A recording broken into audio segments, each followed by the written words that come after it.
नमस्कार। BA first semester economics, सूक्ष्म अर्थशास्त्र, माइक्रो इकोनॉमिक्स और हमारा जो चैप्टर है लागत के सिद्धांत। इसके पहले लेक्चर में हम लोगों ने लागत किसे कहा जाता है इसका विधिवत अध्ययन किया। लागत उत्पादन चूंकि एक सामूहिक कार्य है, उत्पादन के सारे साधनों के द्वारा उत्पादन कार्य किया जाता है मिल करके। चूंकि उत्पादन के साधनों को क्रय करता है, किराए में लेता है, तो उनके प्रतिफल का भुगतान उसे करना पड़ता है। यह भुगतान ही, यह मौद्रिक भुगतान ही लागत कहलाता है। तो हमारा जो लागत के प्रकार में मौद्रिक लागत, अमौद्रिक लागत और कौशल लागत। मौद्रिक लागत, वास्तविक लागत, कौशल लागत। हमारा आज टॉपिक है मौद्रिक लागत। मौद्रिक लागत का अर्थ और उसके प्रकार। मौद्रिक लागत बनीता किसी वस्तु के उत्पादन में एक उत्पादक कोई वस्तु जिसका उत्पादन करना चाहता है, तो वो उत्पादक क्या करता है कि उत्पादन किया गया समस्त व्यय, उत्पादन करने में जितना व्यय किया गया है उसके मौद्रिक मूल्य को मौद्रिक लागत कहा जाता है।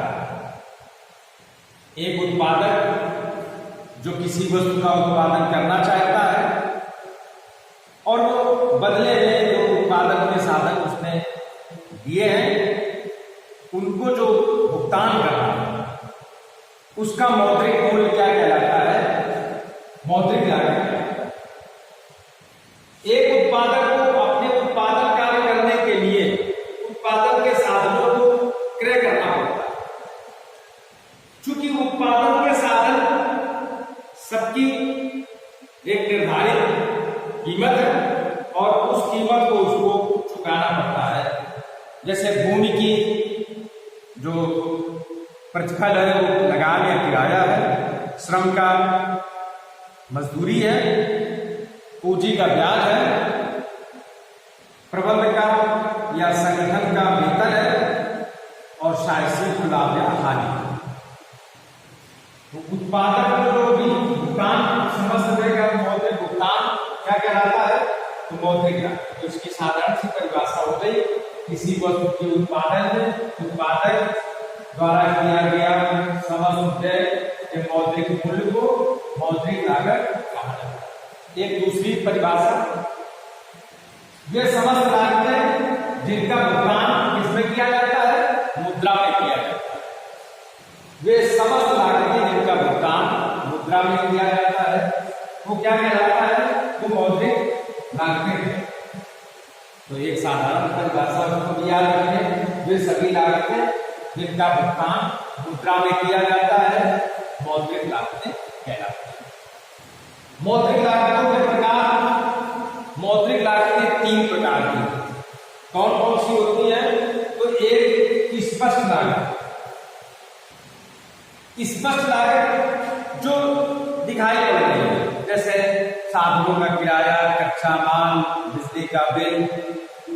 अस्पष्ट लागतें कुछ ऐसी लागतें होती हैं जो दिखती नहीं है।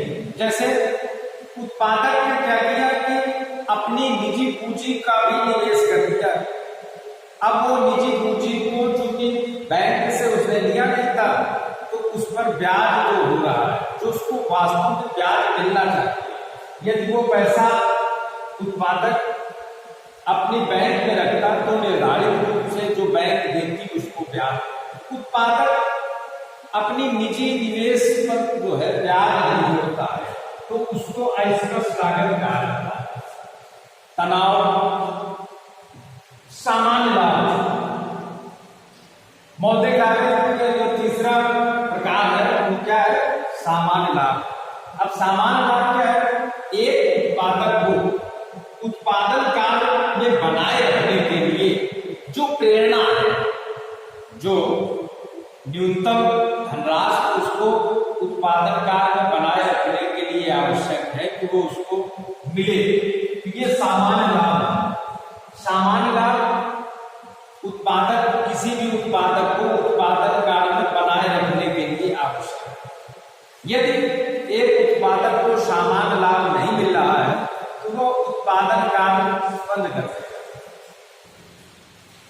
कुल मौद्रिक लागत का फार्मूला एक सूत्र है, इसको भी याद रखें। स्पष्ट लागतें, धन, अस्पष्ट लागतें और सामान्य लागत। मौद्रिक लागत, कुल मौद्रिक लागत का एक जो सूत्र है, जो फार्मूला है, वो है स्पष्ट लागतें, जितनी भी स्पष्ट लागत है उसको जोड़ लें, धन, जितनी भी अस्पष्ट लागतें हैं उनको जोड़ लें, धन, सामान्य लाभ, तीनों मिला देंगे तो तुम्हारा जो है कुल मौद्रिक लागत की गणना हो जाएगी। इस प्रकार से अगले लेक्चर में हम सब मौद्रिक लागतों के जो प्रकार हैं, स्पष्ट लागत, अस्पष्ट लागत और सामान्य लाभ, इसका विशिष्ट जो है विस्तृत अध्ययन करेंगे हम सब। धन्यवाद।